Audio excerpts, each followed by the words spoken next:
يا جماعة أنا مش عارفة أفرح بالأوردر ده ولا ما أفرحش. البنت ديت بتقول لي إيه، أنا كنت عايزة أطلب منك من بدري بس كنت هفشكل جوازتي، بس على آخر لحظة قررت إن أنا أكمل، فقلت خلاص بقى هطلب أوردر من عندكم بقى. ده إيه البساطة اللي أنت عايشة بيها دنيتك ديت يا جماعة؟ وجهوا لها نصيحة في التعليقات. خدي وقتك كده وسمي بسم الله، ده جواز، فكري كويس. تعالوا نشوف هي طلبت ايه من عندنا، يلا بينا.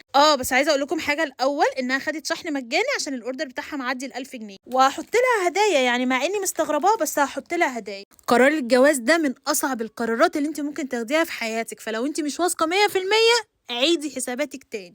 بص، اول حاجه اخدت البوكس بتاع نصتك سر جمالك وجذبيتك، هو اسمه كده اهو.